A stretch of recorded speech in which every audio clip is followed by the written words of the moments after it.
It was a stormy night,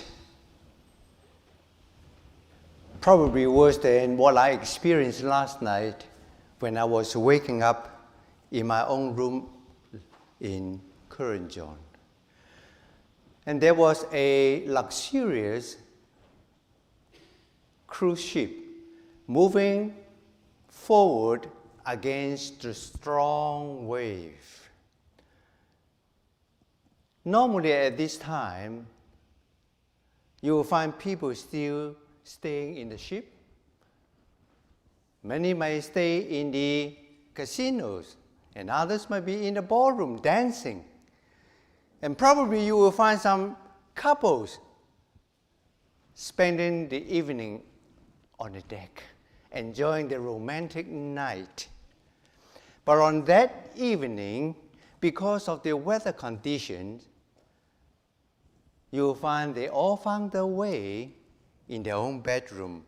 On the deck, you probably find just a few crazy young people enjoying that evening. And suddenly, there was a screaming, a loud noise screaming across the deck. "Help, help! Someone has fallen into the sea! Come and help!" Before long, the deck was filled with people. They were wondering, who would that be? Would that be my friend, someone I know?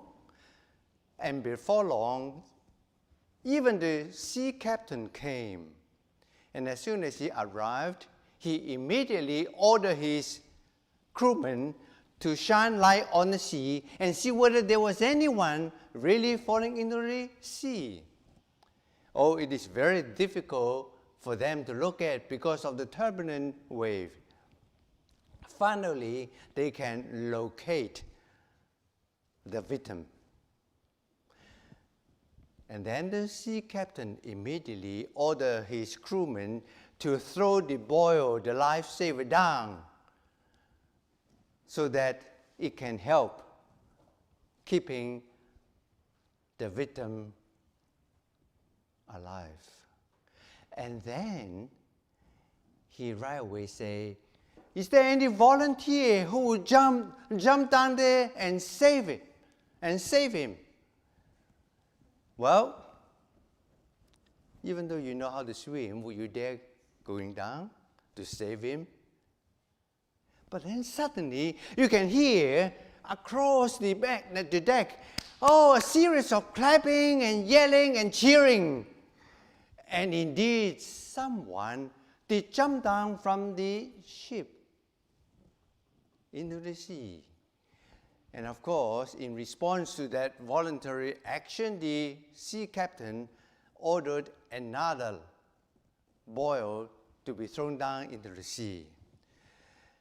Well, the rescue took probably more than half an hour, and then both of them came up.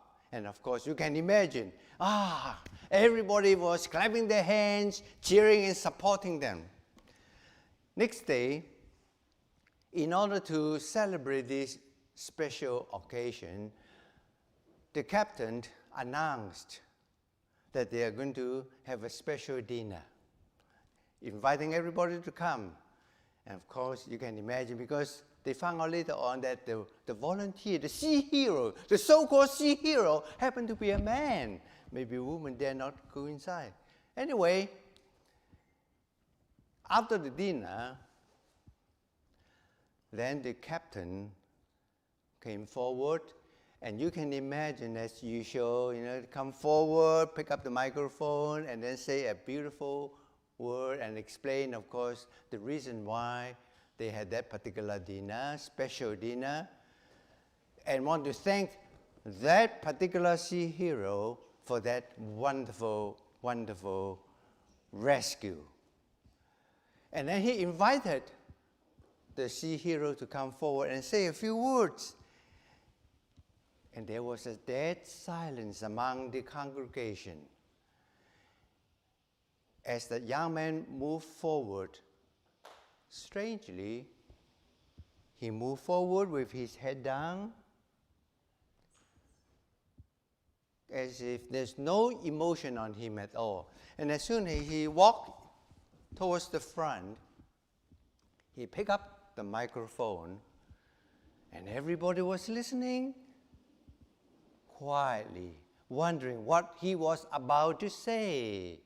Maybe some words of encouragement, or maybe some other thing that they don't expect. And this is what he said. Ladies and gentlemen, I want to thank you for coming tonight. And to be very honest, I don't know what I should say tonight. But there was a question which I would like to ask. And that is, who pushed me into the sea last night? It's funny. It's so funny that I heard this story during a reception, a wedding reception. That was about 30 years ago. And yet I still could remember that. And ever since then, I implement that one in my sermon and make up today's sermon and share with you all. You know, I learned a great lesson from this particular story. And the moral of the story is this, that very often what we see and the interpretation of what we see can be very, very different. In other words, what I'm trying to say is this. There is a possibility of misunderstanding or misinterpretation, thus making us to form a misconception.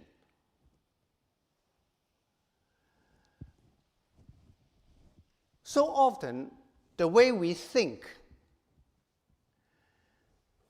is very much affected by our own emotion. And our emotion very often is controlled by our hormone, the progesterone, the testosterone. Woman knows about that one very well. That's why, men, you have to be very careful when they communicate with them. They can be very, very, I won't say anymore. You can imagine what I want to say. For men also too. It also determines on the environment too. And I don't know many people here. I only know Nelson, Renee, and of course some of you I know, but I tend to make mistakes. Even I found out my wife correct me. Whoa, I thought it's Mao. All right. Well, you all gave me the first impression. Now, if you gave me, just for example, give me a bad impression for some reason that you might have done, and if you happen to be very, very helpful, very much like to help people by giving them money, and because I don't like you, I will say, oh, you're lavish. However, if I like you, I say, wow, what a generous man Nelson is, huh? Right?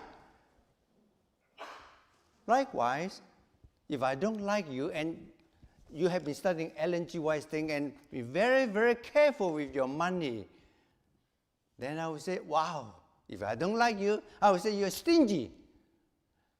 However, if I respect you, I would say, oh, you're a frugal man, or a lady. Can you imagine what I mean? So this is not uncommon, even if you are a Christian. And very often you can be misunderstood. And this is such an important topic, which Ellen G. White, in her book, Ministry of Healing, let's have a look. Let me see whether it works or not.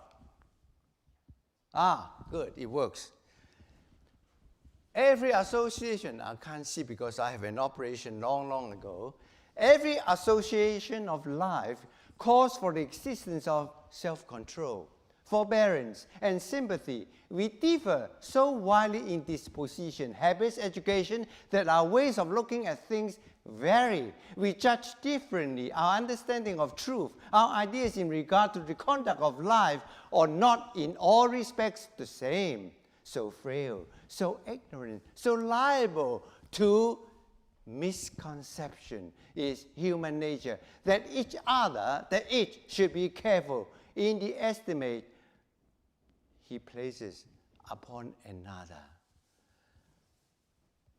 So many times, church members have conflict, simply because they venture into a position where the Lord forbid us to do. And that's not very good. And I want to go a little bit further. Say suppose, speaking at this instance, if you are one of the victims who have been misunderstood by anybody, Ellen White also has something. Forbearance under wrong. We cannot afford to let our spirits triumph over any real or supposed wrong done to ourselves. Self is the enemy we must need to fear.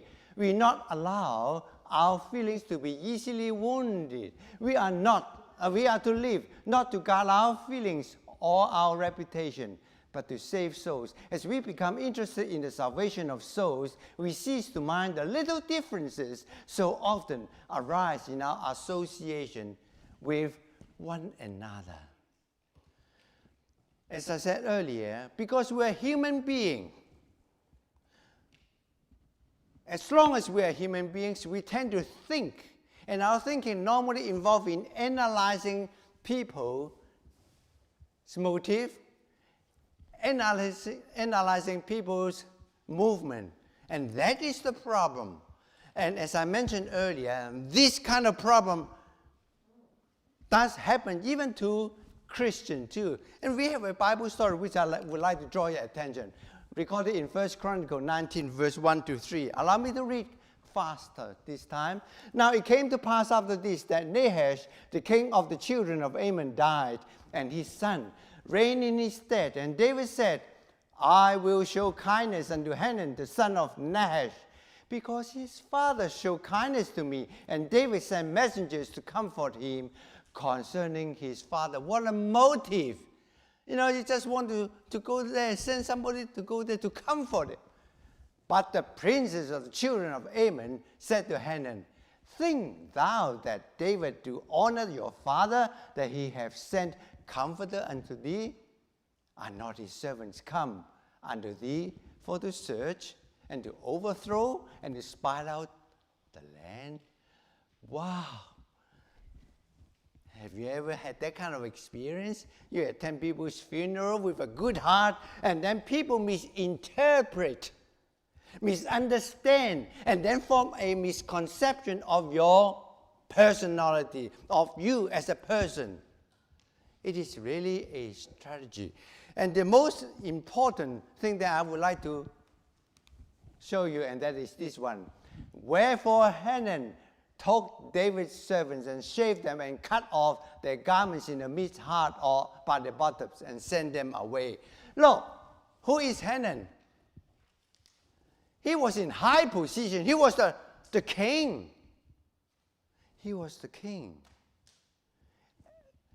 And the king supposed to be a wise king. And yet, he became a person who simply looked at the others. I knew of this story many years ago, before 1997, because a month or a few months after that, I went to Hong Kong. I had the intention to go back to our church, or to my own church in Hong Kong, to help out. And because all my life has been involved in education, so I would like to share the things that I have learned to become a school principal. That was my intention, and I told them, because prior to my going back, I was invited by the conference president to become one of the principals. But at that time, I was doing my PhD, so I have to decline that. So as soon as I finished my PhD, and for some other reason, I decided to go back because I believe it was the will of God. But for the first 5 years, God did not give me the opportunity, and I was so discouraged. Perhaps it was not the will of God. So as I was thinking of packing, coming back to Australia, then I had a call from my friend. Actually, he was my classmate when we were studying in secondary school. asked me whether I would like to become the school principal in our only school in Macau. I said no. There was really a bottomless pit. Because that particular school, our own church school, had a very, very bad name. I mean, everybody knows it. Whenever you mention about our schools, everybody says, oh, that was a horrible school. So I said, no. But then on that night, suddenly I just thought it over. Look, my original purpose was to devote myself to become a school principal. Now it had been offered to me. Why I had to reject that? I shouldn't be like Jonah. And so I said, okay. I rang my friend back and I said, okay, yes, I will accept that. So I went over there. Oh, it was indeed a big mess. So messy that I got up 2 o'clock in the morning and planned and found the solutions. And my worry was so overwhelming that eventually I have 2 retinal detachment. Wow. For the first 6 months, I was really a blind man. But somehow I wasn't discouraged. I think of this story, and then I decided that I'm going to face it. So I interviewed all the parents, whether it is new parents or old parents. We have from 800-something students down to 400-something. Well, I interviewed nearly all of the 400 parents. And whenever there's any dispute among teachers, students, and parents, I would be actively involved, even though I was blind. And very often, I try to talk with each one of them to express my idea of how to run these particular schools. And in a few years' time, actually it's about a couple of years, the name of our school had become pretty popular. In fact, one of the famous Catholic schools who invited me to share a little forum involving 2. One belonged to their own school, and I was one. I was the other person. I was really touched. How come a Catholic school would invite me, you know? And of course, I went over there. And in fact, before I left, the University of Macau also invited me to join in a certain forum discussing about the people. You know, Macau is very famous for one thing, gambling, okay? And so they want to form a little forum, and I was one of the speakers. So that meeting was scheduled in December, and that's supposed to be televised. But for some reason, personal reason, my wife and I decided to leave in 2011 to return back. You know, all my life, by the way, in case you are thinking that I'm blowing my own trumpet, please don't. Otherwise, you misinterpret me, you misunderstand me, and you might possibly form a misconception of me. I do not have that. I only can give glory to God what I have done. All right? It is because of what I learned from the scripture, and I practice and do my best. Well, anyway, here I am now. Let's go back to this one and see what happened. Well, King Hanan, knowing what he had done, he hired soldiers from Syria. And you know what? He hired thousands of chariots and thousands of footmen from neighboring nations. That's Syria. King David, in response to that, sent troops led by Joab in response to that one. And the consequence of this unnecessary misunderstanding caused this. The enemies, 7,000 men in chariots died. 40,000 footmen died. Now we are not in war. But how often husband and wife, because of small misunderstanding, instead of clarification, seek the easy way out, divorce or separation. Even though the Bible in the book of Malachi chapter 5, I think, God hate to put away, or God hate in one translation, divorcement. But this is so common practice now that even among Adventists, Forgive me if I mean so blunt and frank, but I just simply tell you what I know.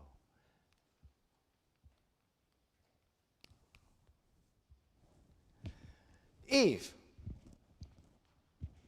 you and I can see each other's face and have the opportunity to explain to one another, how much more difficult or how much more easier if you and I can misunderstand our God, whom we have never seen. We have to go by faith. And I found out that there is a beautiful story in the book of Job where misunderstanding did occur. Chapter 1, verse 1, there was a man whose name was Job. That man was perfect and upright, a very good man, and one that feared God and stayed away from evil. And there were born unto him 7 sons, 3 daughters. Wow, that's a lot of children. Okay, I haven't seen people like that with so many children. His substance also was, well, I don't want to mention so many, but you can imagine he has to be very rich. Okay. Oh, by the way, Job lived in the Orient, so he is Oriental, but definitely is not Chinese.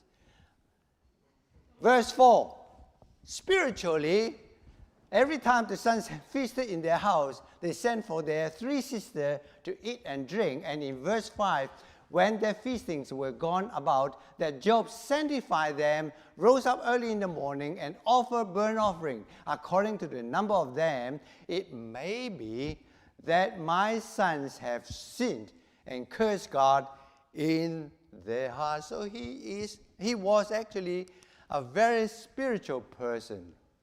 And of course, you know really well the story. Now, one day,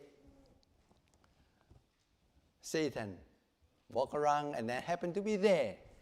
And then God said, oh, look, Satan, does God fear? Oh, sorry, he didn't say that. Look at my servant, so faithful to me. And then the devil said, does Job fear God for nothing? Has not thou made a hedge about him and about his house and about all that he hath on every side? Do you remember Jesus said, Satan was the father of lies. But brothers and sisters, on this occasion, I want to tell you, Satan, first time, was telling the truth. Because beside each one of us, we have an angel protecting us. When we walk inside, the good angel was or is protecting us. Unless you allow the evil angel to come with you so that you forgot to turn off your mobile phone and distract you so you can't hear the message. All right? You have a choice. You have an angel.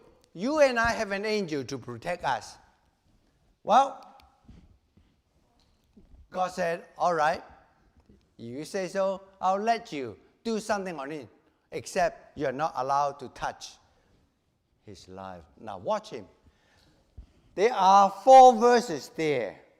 I do it very quickly now because you all are familiar with this story. When Job's children gathered together for the feast, and then the Sabaeans come, and then, destroy everything except one person escaped. Second, the fire of God fell down from heaven, burned the sheep and the servant, all the servants actually, except one escaped. Same, 17 and 19. And they all have one thing in common. After all the disasters, they always have one person escape. Have you ever thought of the reason why?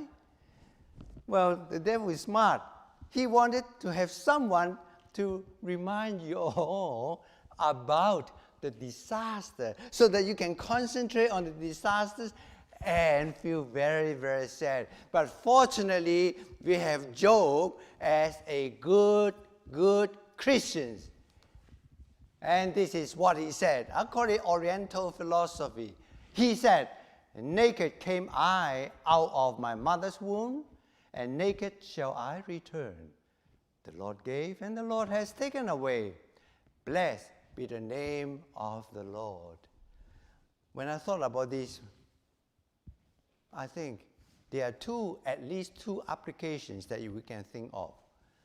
You know, whether a problem is small or big, supposed to be big.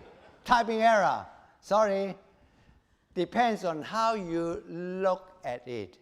Just imagine your daughter every day spend time in front of a mirror looking at the pimple. Oh, what should I do with that? I've been all over the chemist to find something to get rid of the pimple. I couldn't. And you will feel very sad. I've even seen a boy when I was young. A boy with a haircut, wrong haircut. And then he didn't want to go to school. It's so important to him. Okay? Well, if you think it is a big thing, then it will become a very, very big problem. But because Job said, look, I came to this earth with nothing. Now I lost everything. Doesn't really matter. Depends on how you look at it. And number two, what gets your attention will get you. If you keep on thinking about your problem, then it will be a problem. Just remember that. In life, we all have problems. But it depends on how you think of it. Remember that. Well, this is the philosophy, and this is something that you can apply. You and I can apply to our own life. And of course, when you come to chapter 2, this time, the Lord allows Satan to touch his body. And you know the story. From top to bottom, Job got boils. Now, for over 30 years, whenever I go to a new church and preach, this is my first sermon. I've been preaching about this one, and that is, the wife said, curse God and die. Why suffer? And I have been wrong until the time 2 years ago when I was in Townsville in City Church. Before I left the church, I took up, I can't remember which magazine, whether it is Record or some other one. And then once I arrived home, I looked at one of the articles written by a theologian. And that writer make a comment on this particular one. And he mentioned this, which to me was very sensible. The word curse in chapter 2 can have different translation. One is strength, the other one is new down, and then blessed. I'm not going to read this one now because of the time. So you can see it has a different meaning. And it appears that the one who translate this particular chapter chose in his understanding that it has to be to curse God. And I tend to agree. You might disagree with me or with the author, but this is the reason why I believe that. You know, at the end of the book of Job, you find out that God did not say anything bad against the wife. In fact, she was blessed with another 10 children. And so the likelihood of the right translation is bless God and die. It's just like, well, I don't know whether you have similar experience. When I was teaching, very often I sneeze, a big sneeze, and my students say, bless you, sir. And they say, oh, sounds okay. All right, so I accept that. Anyway, whether you believe it or not, it is all up to you. Well,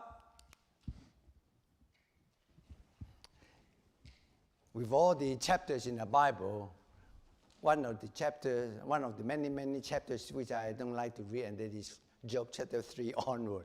There's a lot of conversation, argument between Job's 3 friends and Job himself. I didn't sin, okay? Oh, you have to be sinful, otherwise God will not punish me, and so on. So I'm not going to go through that because you all have gone through that kind of tedious process. But I enjoy chapter 10:38. To me, this is the most important chapter onward. The reason is because it is time when God starts to intervene. Notice in verse 1-3, the Lord answered Job out of the whirlwind and said, "Gird up yourself like a man." Whirlwind, gird up yourself. In other words, you notice that in the Bible, very often God speaks earthquake, fire, wind, and then followed by a still voice. But on these occasions, it is in a whirlwind. And sometimes God treated his servant in a different way depending on the circumstances. But the most important advice is, you must gird up yourself like a man. It's no point to cry over spilled milk. It has been done already. Stand up. Your boyfriend leave you, there's still plenty of fishes in the world. Your girlfriend leave you, there's still plenty in the world. Don't worry. God will find you another one. So look forward, and then from verse 4-41, verse in chapter 39 onward, you will find the following thing. Then God, instead of patting his shoulder and explain to him, "Job, it is not my fault. I didn't do it. It was Satan. I only permitted." Instead, he took his attention to something else, to God's mysteries, to what God had done, his greatness. And then, this one is so important that in chapter 40, God repeated the same thing. And that is, he spoke to Job out of the whirlwind and said, "Gird up thy loins." Second time, he might have already put up that already, right? But he still said the same thing, "Gird up thy loins now like a man." And then in verse 15 onward, up to chapter 41, he say the same thing. Do you notice that there's a commonalities between the approach of God and the philosophy of Job? Of course, it is impossible for God to use Job's approach. It is very, very likely that because the relationship of Job is so good, so intimate with God, that he had learned this philosophy already. And this is something that you and I, as Christians, need to remember. In this world, we have tribulations. You might lose a job. You might have a lot of things. But always remember, there is always something there. 1985 is the worst year in my life. I found myself living in Stanthorpe, Queensland, New England Highway there. It's a small little town. Ever since I graduated from Avondale College, I've been staying. That was in 1970. I started teaching in 1974. I was all the time living in New South Wales. Later on, I attended the Chinese church at Strathfield. Very likely, like my friend Nelson, and like some of you, very faithful in the church. Friday night was always my busiest night because I would spend Friday night studying the Sabbath school lesson until 12 o'clock. And then next day morning, then we started at about 9:15. And then I will be involved in all sorts of things, either the Sabbath school superintendent, because it is a bilingual church. I will be doing the interpretation and so on. And then in divine service, I do the same thing. Sometimes I have to preach. And then in the afternoon, I will go to Villawood, Cabramatta, to do mission work, working for the refugees. And then finish at about 4 o'clock. By the time I was dead tired. I was so involved in church work.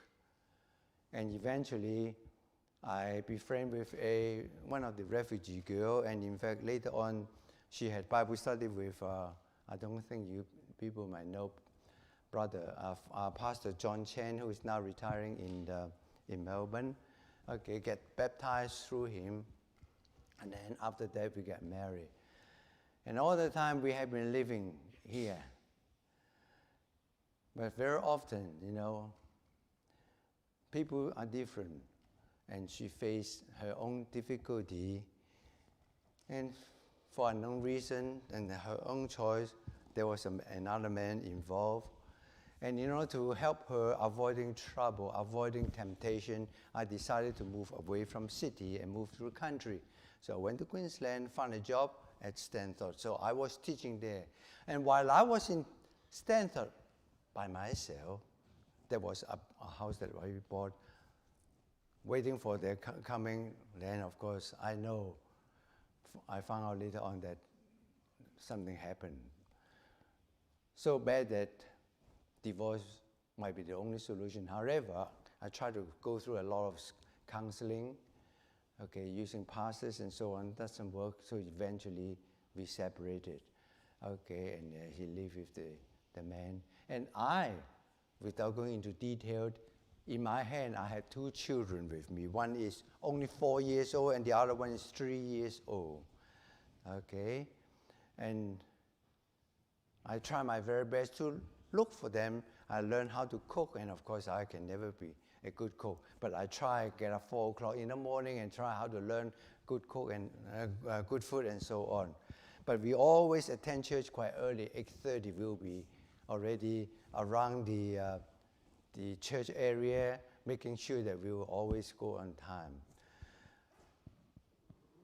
The most difficult time was at night.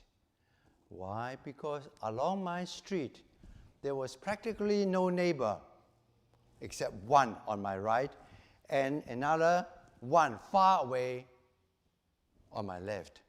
In front of me, there was a school playground. You can imagine, it was really pitch dark at night. And so often I have to cry, wondering how come this kind of thing would happen to me. But you know what? At that time, we have a Sabbath school lesson. And the Sabbath school lesson was in the book of Job. And it was during that time that I wrote my first and last sermon at Stanford. And ever since then, I shared this one with all the people.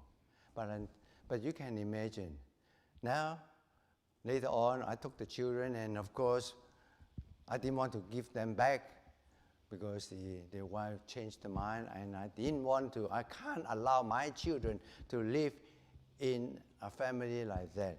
And we, of course, ended up a custody battle in Hong Kong, and you always lose, right, when you have that. But at least as a father, I try my best. So I have to take the children back. Well, how I get to know Tracy is another story, another testimony, the next time. But now, as I can see, when we returned from Hong Kong, after 1 year deputy principalship,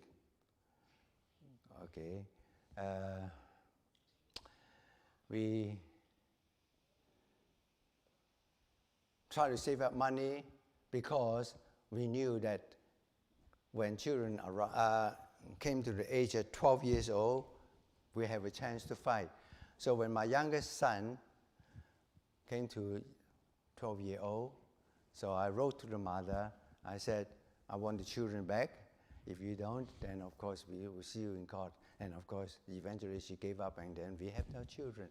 And as I now look back, brothers and sisters, why I want to share with you my personal thing.